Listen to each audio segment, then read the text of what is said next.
What's up, everybody? Welcome back to another Pitching Ninjas Top 5 Filthiest Pitches of the Day, the postseason edition.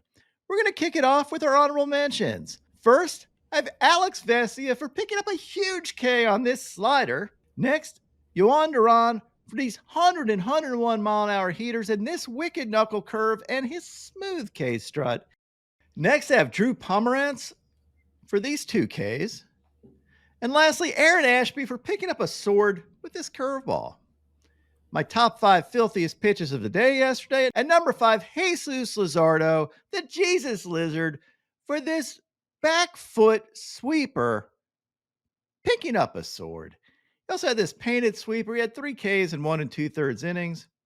Ninja, what'd you think about, we know how this game ended. Kirkring came in. Ninja, what'd you think of the pitching change here? It made me nervous, to be honest. Kirkring can be a little uneven, but his stuff is really good. Like, he's a very good pitcher. I've been on him since he was in college.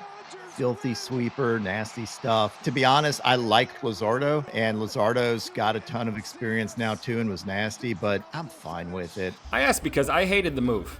Yeah, Lazardo just gave up the 2 hits, but he was also kind of dealing. He just struck out some of the best hitters in the history of the game, Ohtani, Freeman, and he's settled in. He has the flow of the game. You're asking a 24-year-old to come out of the pen in the most hostile environment you could possibly imagine. There's a pinch runner dancing on third base. Any wrong move, the game is over. It could change your life forever. Probably will change his life forever. It's like, of course there's going to be nerves. There's a million different ways to go wrong. Let Lazardo finish it off. I think these managers sometimes think these guys are legitimate robots. Let the guy who settled in stay out there. My reaction in real time, and I will give you the truth, is I went out, talked to Jack, and said, this makes me nervous. I think Kirkring under pressure can I've seen him come through, and I've seen him just doink balls. And my concern was he'd throw a wild pitch or something. That was actually my concern. Which also would have lost the game, So right. No, that was my concern. The difference, he is a reliever and is used to coming in pressure situations. This is a lot of pressure. The play itself, is in real time. I saw that play unfold and I was like, what are you doing? I literally yelled out, what are you doing? A lot of pressure on that play at the plate. You knew it was going to be close. He had time. I was watching Paja's run up the line, and I knew that he wasn't running very fast. It's very easy to say it's an easy play at first. When you're charging after ball, you just doinked. Your momentum's going one way, and his momentum was going towards home plate. He saw that, and he knew that he would have to throw against his momentum. It's like Mike Tyson said, everybody's got a plan till you get hit in the mouth. I think it was interesting to hear other players comment on it, and everybody had Kirkring's back. You could see the Phillies had his back.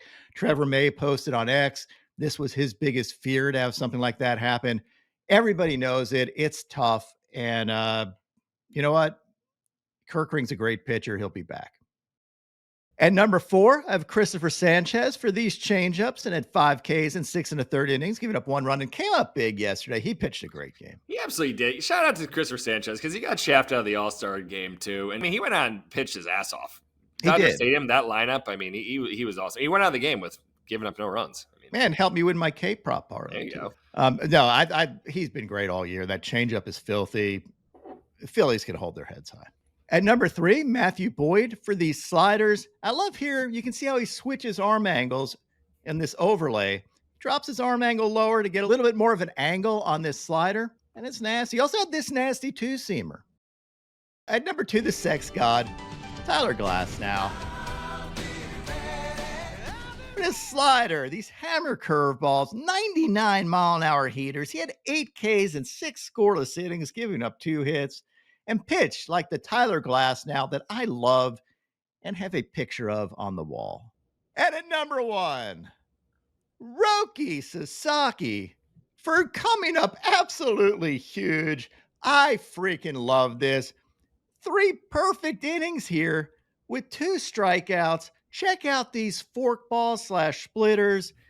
In fact, one of these had only 427 RPMs on it at over 88 miles an hour, which is the fewest RPMs on any pitch ever in postseason history on a pitch that was over 88 miles an hour.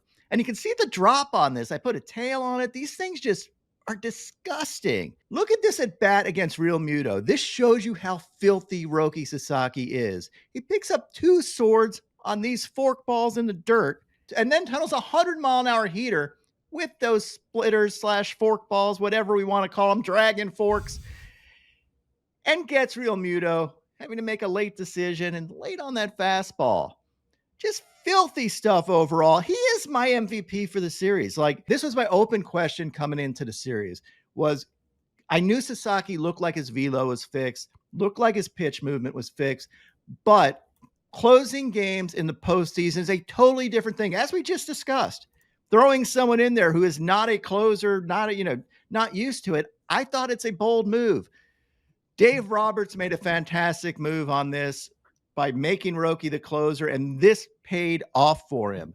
Made me nervous because Roki had been known as, young pitcher, maybe not the thickest skin in this situation, but Lord, dude came up absolutely huge. Man, I can't say enough good things about him. And I love this. He keeps his glove on in between innings. He wanted to get back out there.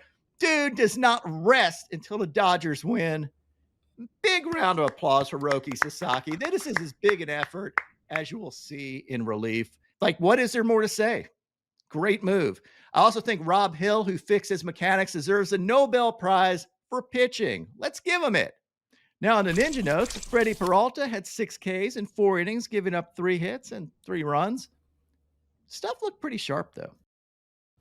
Ninja, the dong of the day was the only dong that mattered yesterday, and it was after Freddie Peralta hurled a haphazard heater to Hap, and Hap hacked it out. A humongous homer that sent Wrigley into a tizzy. If you see where Contreras set up, it looks like Peralta just hit his spot perfectly. 95 down the middle. I'm not really sure what was going on there. But, and I didn't even see this. My broadcast didn't have it. The other game was on. I don't know if I only had the one channel for it. But hugest homer of the Cubs season, forcing the game 5, Ninja. You love to see it. That's your dong of the day. And now my pitching ninja moment of zen. It's the Dodgers running on the field here around poor Orion Kerkering. But this could be a great painting. Like, this is an awesome painting. You should have this on the wall in Cooperstown. The thrill of victory and the agony of defeat, to steal the old Wild World of Sports motto. My picks of the day today are a 3-leg parlay. I'm going to start out with Tarek Skubal for 9 Ks or more, then take George Kirby for 5 Ks or more, and top it off with the under 5.5 runs. And then I'm going to throw in my 30% profit boost to boost my profits by 30%. What would your picks of the day be?